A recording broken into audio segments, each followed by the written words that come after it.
최근에 교회의 위기다라는 글들 또 조사기관의 연구 결과가 대중매체를 통해서 많이 보고되고 있습니다. 코로나 시대에 기독교인들이 출석률이 30% 이상이 줄었고 또 거기에 비례해서 교회 재정이 30% 이상 하락했기 때문에 교회가 위기이고 이 코로나 시대에 어떻게 다시 한번 사람들을 교회로 출석하게 하고 또 헌금을 드릴 수 있도록 할 것인가, 그것이 관건이다라는 내용의 글들을 많이 보고 있습니다.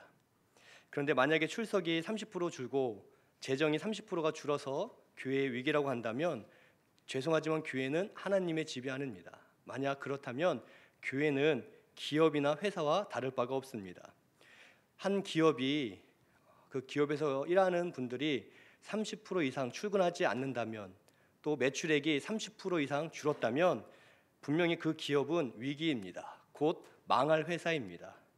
근데 이 관점으로 교회를 판단하기 때문에 자칭 전문가들이 이런 세상적인 관점으로 교회를 판단해 보니까 오늘날 한국 교회는 위기다라고 결론을 지어서 얘기한다는 거예요. 그렇다면 만약에 이것이 정말 위기라면 출석률이 90% 이상 줄고 또 헌금이 재정이 90% 이상 준다면 교회는 반드시 망할 수밖에 없을 겁니다. 그런데 그렇지 않습니다. 하나님을 믿는 신실한 성도 한 명만 있어도 하나님은 그 한 명을 통해 놀라운 일들을 이루시기 때문입니다. 성경에서 수많은 역사가 바로 한 사람을 통해서 일어났습니다.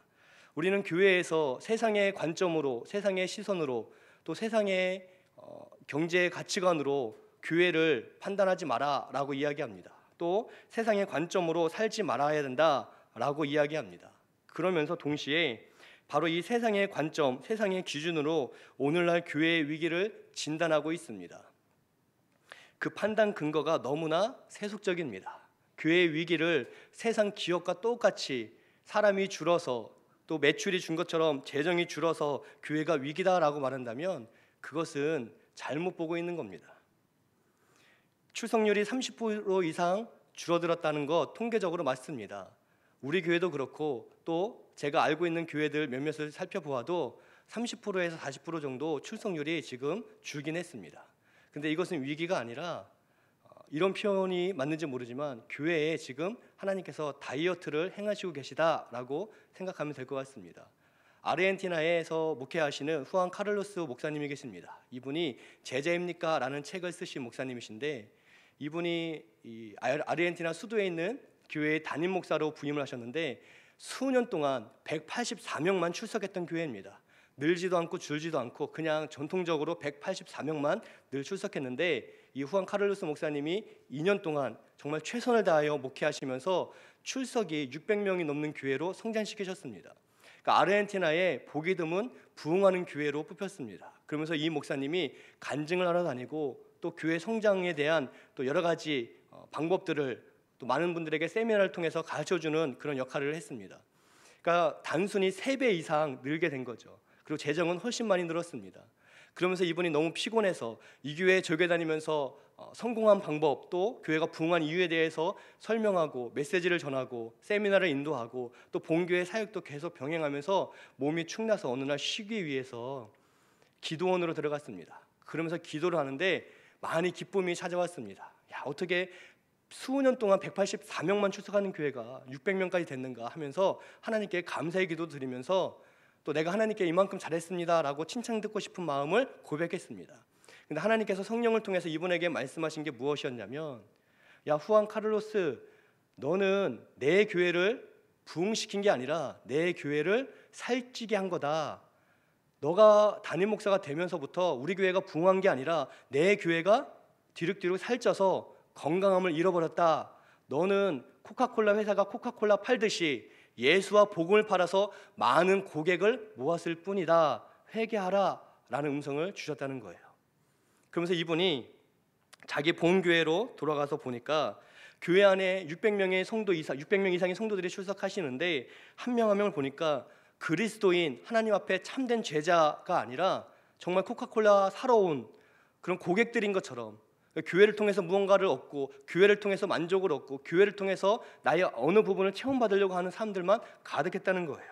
그래서 이분이 회개하고 자복했습니다.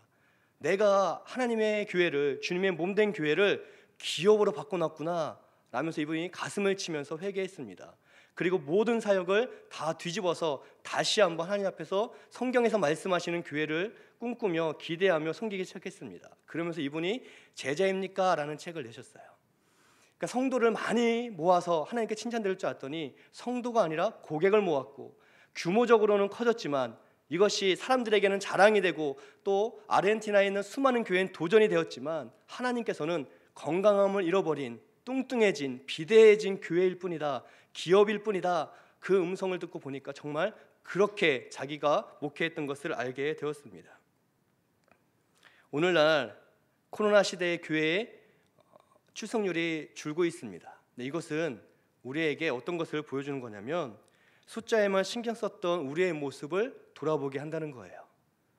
우리가 몇 명 모였었는데 지금 몇 명 모인다, 인원으로만 자꾸 체크하는 것, 물론 인원이 안 중요한 게 아닙니다. 인원이 중요합니다. 많이 모이고 하나님을 위해서 헌신하고 함께 힘을 모으는 것 아름답지만 우리의 마음이 어느새 사람들이 모이고 예배드리면서 관성적으로 사람들을 한 명 한 명 살피는 것이 아니라, 예수님께서 한 영혼 한 영혼 보시듯 본 게 아니라 우리 교회에 몇 명이 모였냐는 관점으로, 너희 교회에 몇 명 모였냐는 관점으로, 지금 코로나 시대에 어려움 당하고 있는 영혼은 없는가 살피기 전에 우리 교회에 몇 명이 불출석하고 있는가, 결석하고 있는가 통계내는데 바쁘진 않은가, 우리의 관점이 사실은 영혼이 아니라 숫자에 집중하고 있지 않았는가, 이것을 우리가 점검하고 회개해야 될 때라는 거예요.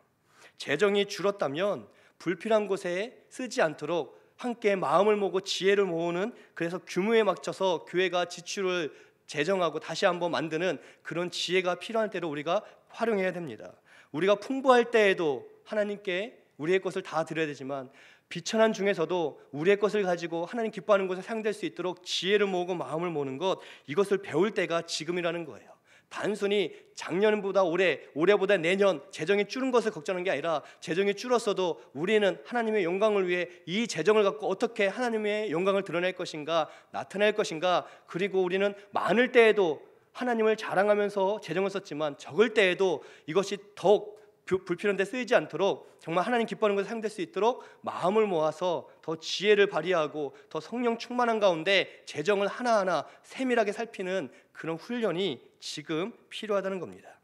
그렇다면 교회의 진정한 위기는 어떻게 체크할 수 있을까? 어렵지 않습니다. 오늘날 교회 안에 정말 하나님을 소망하며 기도하는 분들이 있는가? 지금 코로나로 인해 하나님께 예배드리기가 쉽지 않지만, 그러나 교회에서건 가정에서건 또 함께 모여 예배드리던 아니면 영상으로 예배드리던 더 갈급한 마음으로 내가 당연히 여겼던 이 예배가 당연한 것이 아님을 기억하며 더 마음을 다 하나님께 예배드리는 분이 있는가?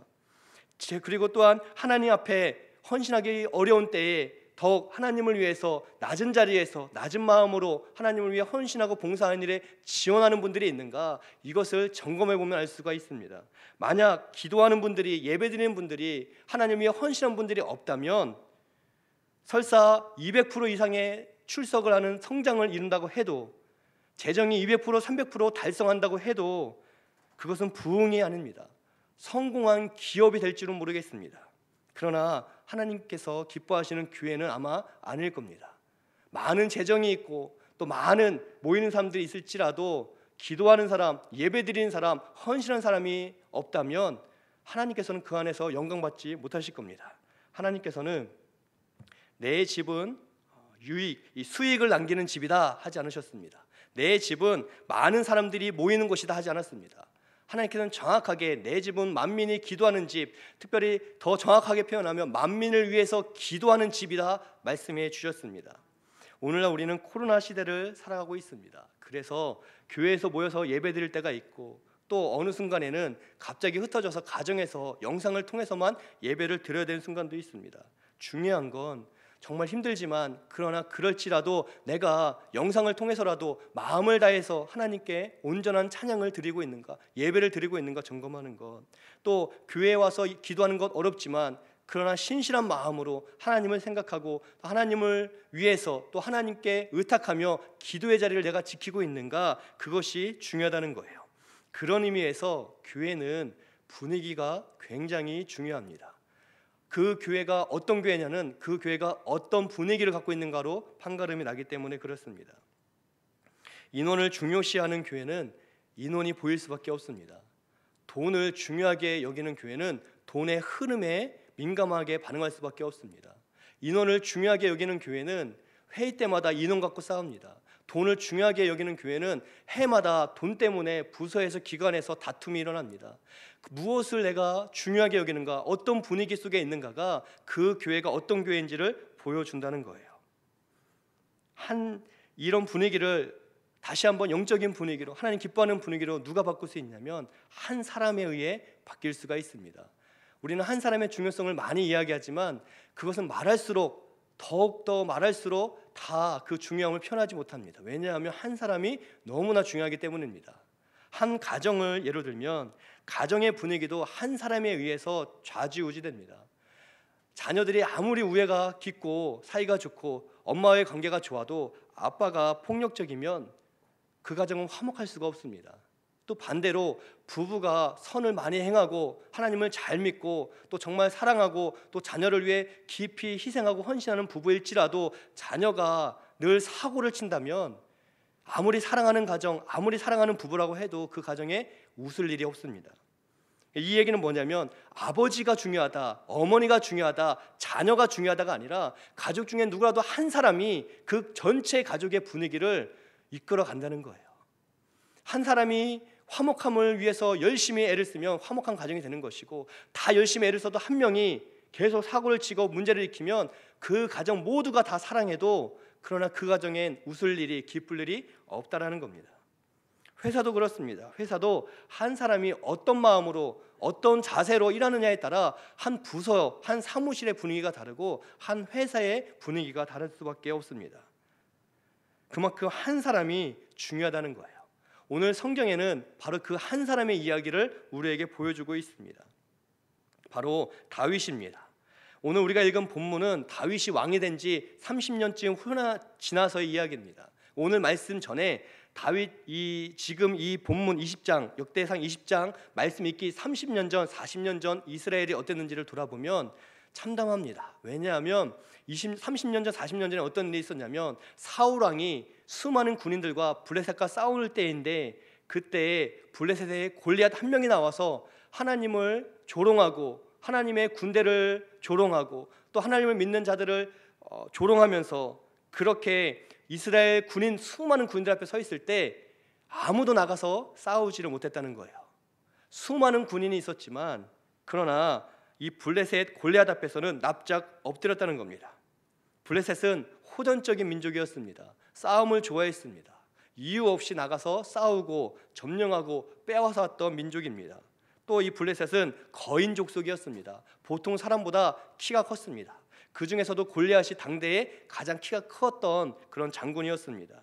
수많은 군인들이 있었고 사울 왕이 있었지만 골리앗, 눈에 보이는 그 골리앗이 너무 크고 용맹스러우니까 나가 싸울 엄두를 내지 못했습니다. 사울 왕도 전쟁 영웅입니다. 이 골리앗과 싸우기 전까지 사울은 수많은 전쟁에서 승리했습니다. 나가는 곳마다 승리했습니다. 그러면서 이스라엘 사람들의 마음을 완전히 사로잡게 된 거예요. 그러니까 사울도 그냥 뒤에서 빠져있는 왕이 아니라 나가서 싸웠던 용맹스러웠던 장수였습니다.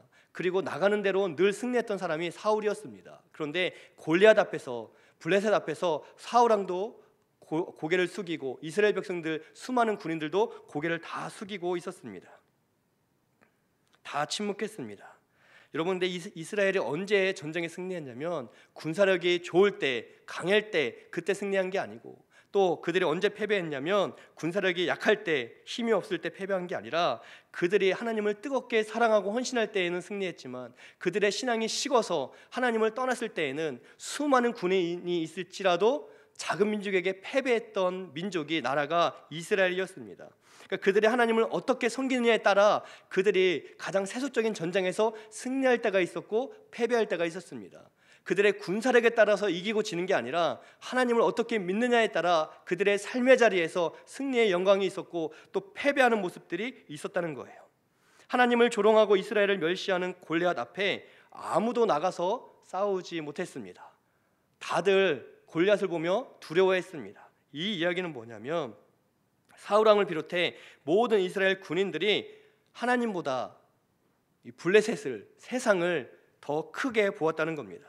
그들이 믿음으로 살기보다는 마음이, 신앙이 다 식어버려서 그들의 인간적인 계산과 판단이 더 빨랐다는 거예요.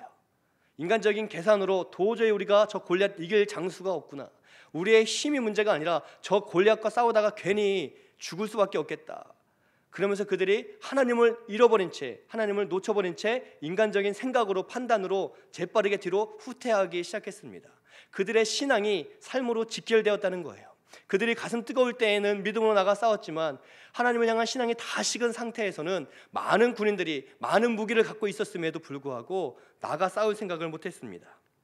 그때 소년이었던 10대 소년이었던 다윗이 나아가 싸웁니다. 이 다윗은 군인도 아니었습니다. 훈련도 받지 않았습니다. 칼과 창을 다룰지도 모릅니다. 그냥 목동이었습니다. 그날도 아버지의 부탁으로 전쟁 중에 나간 형에게 간식 갖다 주러 갔던 겁니다.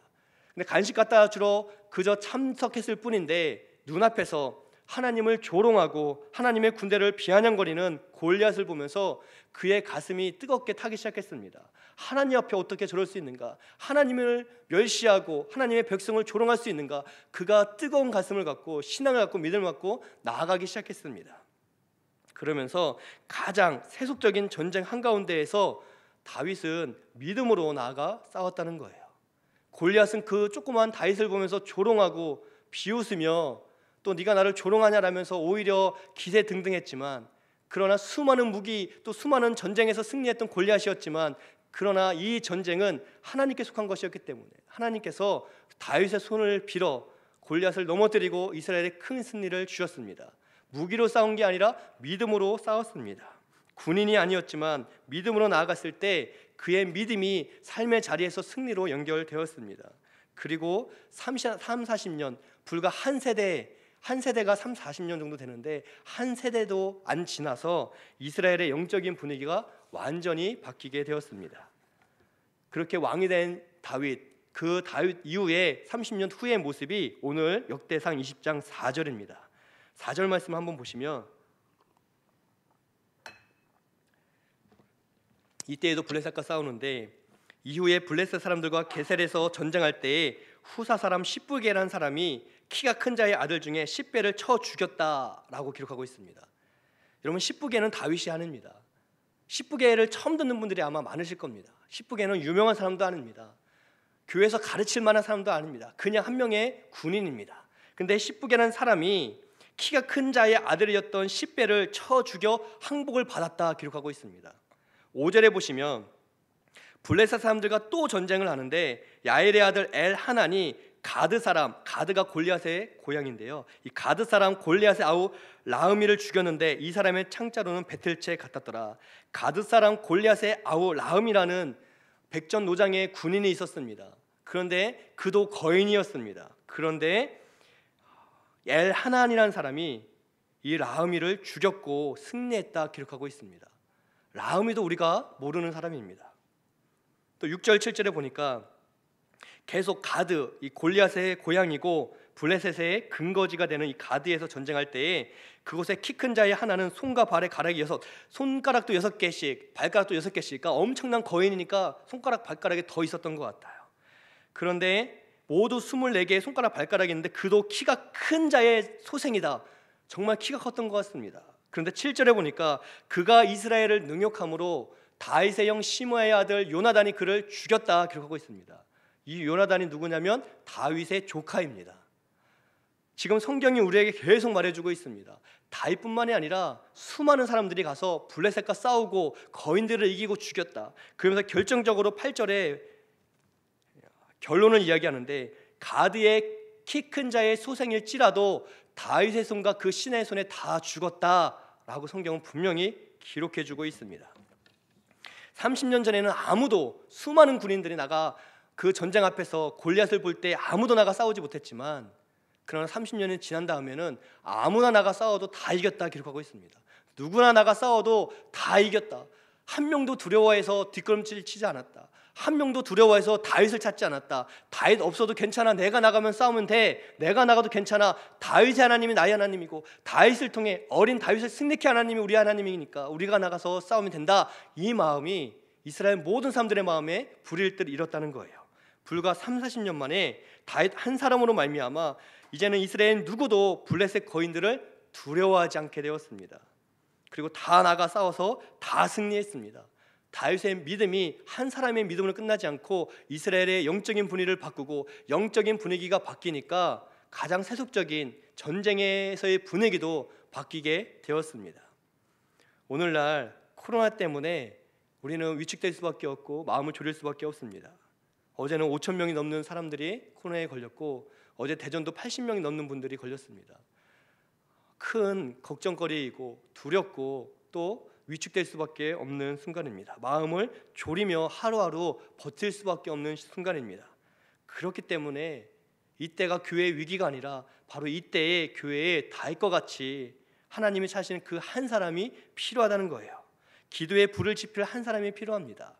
기도하는 교회는 어떻게 되는가? 기도하는 한 사람 때문에 기도하는 교회가 될 수 있습니다. 기도하는 한 사람이 기도 자리를 포기하지 않고 가정을 위해, 교회를 위해, 성도를 위해, 나라를 위해 기도할 때 그 한 명의 기도의 불꽃이 시간이 지나 교회의 모든 성도들의 기도의 불길로 번진다고 성경 우리에게 보여주고 있습니다. 한 사람이 기도하면 우리 교회는 기도하는 교회가 됩니다. 헌신하기 쉽지 않은 때입니다. 근데 이거는 코로나 핑계 댈 수 없습니다. 코로나가 아니어도 헌신하는 빈도가 점점 사그라지는 시대를 살고 있습니다. 그만큼 바쁘고 분주합니다. 그만큼 교회에서 무언가 봉사한다는 것, 기관과 부서에서 하나님을 위해서 헌신한다는 것은 쉬운 일이 아닙니다. 그럼에도 주님의 몸된 교회를 위해서 헌신을 결단하는 한 사람이 필요합니다. 이 한 사람 때문에 교회의 기관과 부서가 올바르게 세워지고 그 한 사람이 그 역할을 감당해 주기 때문에 10년 뒤에도 20년 뒤에도 기관과 부서에 헌신하는 수많은 사람들이 나올 수가 있게 되는 거죠. 가정에서도 예배드려야 하는 상황이 있습니다. 가정에서 예배드릴 때 쉽지 않지만, 영상으로 예배드린다는 것 생각보다 어렵지만, 그러나 가정에서 예배드릴 때 깨끗한 옷을 입고 주일보다 더 신경 써서 마음을 모아 핸드폰이 아니라 성경책을 펴서 또 앞에 화면을 통해서 예배를 함께 드린다는 것 쉽지 않지만, 그러나 부끄럽고 어색해도 입술을 열어 함께 찬양하고 귀 기울이고 예배에 방해되지 않도록 핸드폰을 끄고 또 하나님의 말씀을 묵상하고 생각하고 같이 아멘으로 화답하며 나 혼자서라도 하나님 앞에서 영상을 통해서라도 온 마음을 다해서 예배를 드리면 그 한 사람 때문에 그 가정은 예배드리는 가정이 될 수가 있습니다. 그것이 성경의 원리입니다. 하나님은 언제나 한 사람, 믿음으로 그 자리를 지키는 한 사람을 통해서 하나님의 역사를 시작하셨습니다. 대하소설 토지라는 대하소설을 쓴 박경리라는 작가가 있습니다. 이 박경리라는 작가는 살아생전 많은 소설가들을 집으로 초대했습니다. 소설가라는 직업이 가난한 직업입니다. 그러다 보니까 먹는 문제, 자는 문제가 있습니다. 그러다 보니 이 박경리 소설가는, 작가는 자기 집에 큰 방을 오픈해서 이 문화생들, 또 문화생이 아닐지라도 좀 편하게 자면 잘 수 있는 공간, 먹을 수 있는 공간에서 글을 쓰고 싶은 분들 다 와라라고 해서 수많은 사람들이 그 집에서 이제 먹고 자고를 했습니다. 다 무상으로 이 박경리 작가가 제공해 주었습니다. 그리고 박경리 작가는 별채의 작은 방에서 이제 혼자 살았는데, 이제 안채, 방이 몇 칸 있는 그 안채에 이제 수많은 문화생들이 있고, 근데 잘 때 이 박경리 작가는 늘 거실에 불을 켜고 잤습니다. 그래서 아니 왜 거실에 불을 켜고 자지? 처음에는 처음에 오신 이제 작가들은, 또 무명의 이제 작가를 지망생들은 왜 불을 켜고 자지 했는데, 글을 쓰다 보니 글이 안 써져서 밤새 노력했지만 글이 안 써져서 너무 답답하고 깝깝하고 이게 내 길이 아닌가 싶은 이제 그 지망생들이 한 명씩 한 명씩 밤에 그 방을 나와서 이제 마당을 바라보고 멀리 산을 바라보는데 캄캄하고 어둡죠. 근데 거기서 캄캄하고 어둠 속에서 낙심이 될 때에 박경리 작가가 자기 집 좀 떨어진 곳에서 그 밤새 켜둔 그 불을 보면서 위로를 받고 힘을 얻었다는 거예요.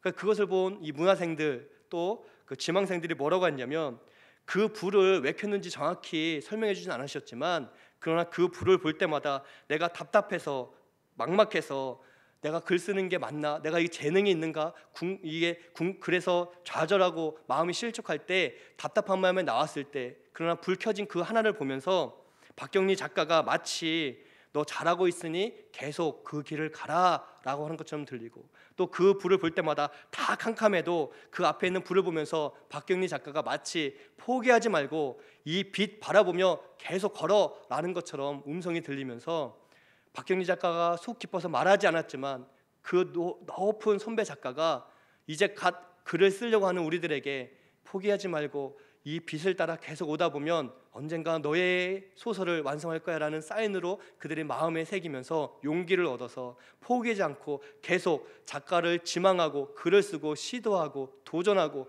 그래서 작가가 된 이야기들을 많이 간증하는 것을 보았습니다. 이 박경리 작가가 2008년에 별세하셨는데 수많은 작가들, 유명 작가들, 또 무명 작가들, 또 당시에도 여전히 지망생인 작가들 많이들 찾아와서 그들이 똑같이 깊이 애도하며 하는 말이, 박경리 작가 때문에, 박경리 작가께서 켜놓은 그 빛 때문에 우리가 이 길을 걸을 수 있었습니다 라고 고백하는 기사를 여러 번 본 적이 있습니다. 이것이 한 사람의 힘입니다. 노 작가였습니다. 나이 많은 작가였습니다. 그러나 엄마처럼, 할머니처럼 수많은 젊은 작가들을 위해서 조용히 밥을 해주고 또 방을 내주고 자기는 별채 조그만 것을 생활하면서, 그러나 혹 실족할까, 혹 실망할까 싶어서, 젊은 시절 내가 겪었던 좌절을 경험할까 싶어서 밤새도록 불을 켜놓는 그 따뜻함이 그 작가에게 있었다는 거예요. 그 한 명으로 인해서 한국의 소설가들이 계속 나올 수가 있었다는 겁니다. 한 사람의 힘입니다. 우리 교회도 그렇습니다. 우리 교회도 캄캄할수록 기도의 빛, 기도의 불을 켜놓는 한 사람이 꼭 필요합니다. 그 한 사람이 바로 우리가 되어야 할 줄을 믿습니다.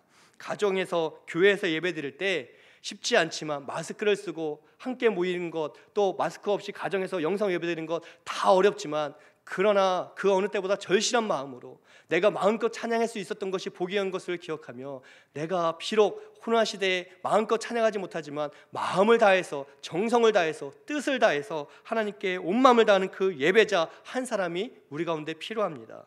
또한 갈수록 헌신의 자리, 봉사의 자리를 외면하는 이 마지막 때에, 그러나 그 헌신의 자리를 지키고 하나님 앞에 헌신하는 것, 봉사하는 것이 얼마나 아름다운지 그 불을 켜서 많은 사람들이 헌신할지 봉사할지 갈등하는 사람들에게 여전히 켜져 있는 불을 비춰주며 따라오라고, 그 길이 옳다고, 그 길을 계속 걸어라라고 말해줄 수 있는 헌신자가 우리 가운데 필요합니다. 그 한 사람 때문에 우리 교회는 기도하는 교회, 온 마음을 다해 예배드리는 교회, 또 하나님 앞에 철저히 내 삶을 들여, 내 마음을 들여 헌신하는 교회 될 줄을 믿습니다.